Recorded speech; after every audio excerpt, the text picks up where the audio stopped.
Here is Biden's approval of handling the Israel-Hamas war. 81% of 18 to 34-year-olds disapprove. Raw data is even more damning. 35 to 49% has 29% approval.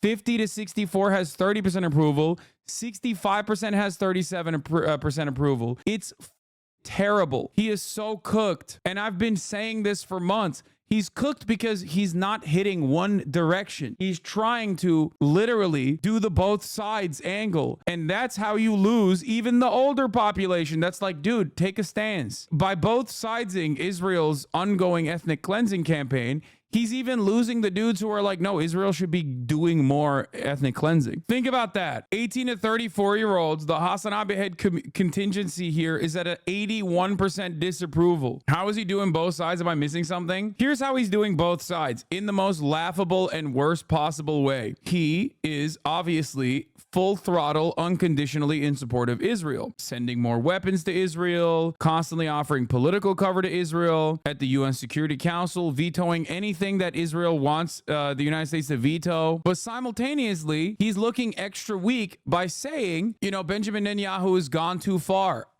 He keeps leaking to the media that behind closed doors, he's angry at Benjamin Netanyahu. That only appeals to like 8 people in the divorcelli orbiter community. And those guys are already incredibly motivated to defend Israel anyway. So you are only galvanizing basically like 8 total people. There is no real contingency for those who are like, I am a diehard Democrat and I love Biden trying to do his very best while simultaneously giving full-throated support to Israel. That's it. For the rest of the population, they are obviously very upset with the way that Biden is mishandling this. There's no constituency, there's no contingency, there's nothing for it. For the rest of the population, especially younger populations, they look to this and go, what the fuck are you doing? We've seen all of the dead children. This needs to be put an end to. This is ridiculous. For the older population, some on the far right and some in the middle that has been brought up with unfiltered pro-Israeli propaganda their whole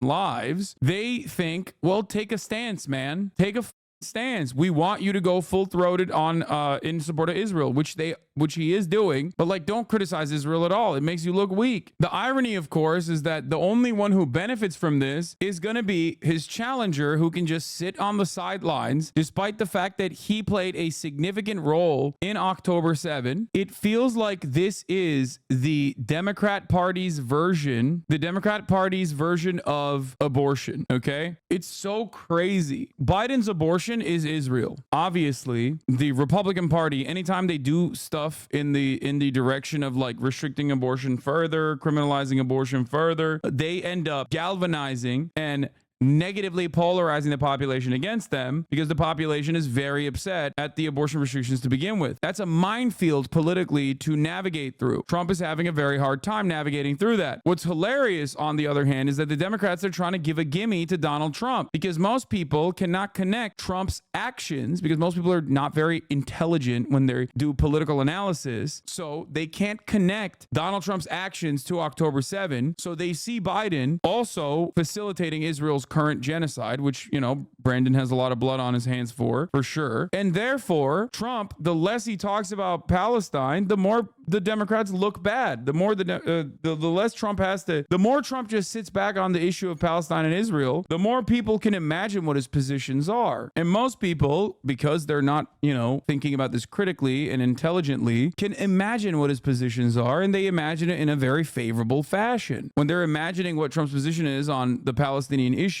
it suits whatever their personal ideological standing is. Those who are reactionarily in support of Israel think Trump is going to be extra hard on Palestinians, and they are correct. Those who want Palestinians to survive can now sit there and imagine that maybe Trump would be better than Biden on the issue of Palestinians. They're wrong, but it doesn't matter. You can't stop the broader population from thinking this way. That's not how politics works. Look no further than the way that Republicans up the economy and have Democrats come in to try and desperately fix it, and then actually end up putting the economy on a, I guess, from a capitalist sense, a better trajectory, only to have the Republican come back and take advantage of that, and then fuck it up with more tax cuts and more deregulation, only to have the Democrats come back and try to fix it one more time. Fix it from a capitalist framework, I'm saying.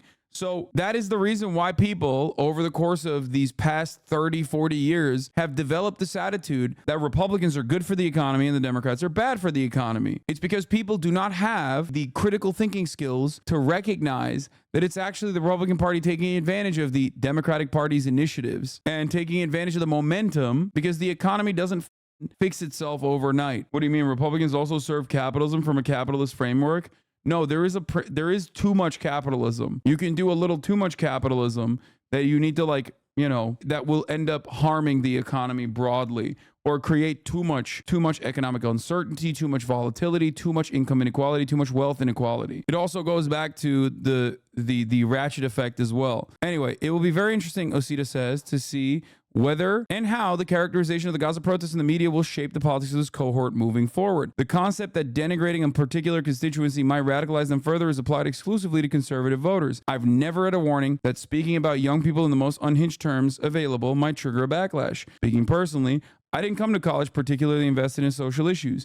Then I read in The Atlantic that most students in America are mentally deranged, will run crying out of class if there's a word in a book they don't like, and want to send white men to the gulag. This did not seem correct to me. I started asking questions. Now, of course, I'm a woke commissar. Most young people are not even liberal, let alone on the left. They're already gay race communists. Are they somehow going to become gayer? Yeah. Can you explain Trump's involvement with October 7? Yes, I have 1,000 times over, but I guess it bears repeating. Donald Trump's administration was incredibly right-wing on the issue of Israel, more than previous administrations were. They took off all of the safeguards that prior administrations had on the issue of Israel. Safeguards that were held together with ticker tape, but they were there nonetheless. Things like not moving the embassy, the American embassy, to Jerusalem, with a full recognition that Jerusalem belongs to Israel, because half of Jerusalem is occupied territory. Donald Trump also permanently recognized the annexed territory of Golan Heights. Golan Heights is Syrian land that Israel illegally occupies. Donald Trump and his administration gave the Palestinian problem, the Palestinian issue, to his son-in-law, Jared Kushner. Jared Kushner's bold, brilliant initiative was basically the Abraham Accords, which was normalizing relations, which already were normalized between Gulf states and other menace states, with the state of Israel, completely sidestepping the Palestinians and not even writing anything for the Palestinians at all. This was obviously very frustrating for the Palestinians, who were like, what the we're still here. You can't just simply write us off. That is the reason why the Palestinian resistance openly turned around and did October 7, because when you are desperate, your final act is always going to be, especially one born out of desperation, your final act is going to be a violent one, to say, look, the occupation will be costly for you. Biden literally continued with everything Trump did for years. How is he any less responsible, buddy? Wait, what? At what point do you think that I ever said Biden is not just as responsible as Donald Trump for not changing the course on any of those things, buddy? I have said exactly those words that you are weirdly contentiously bringing back to me, as though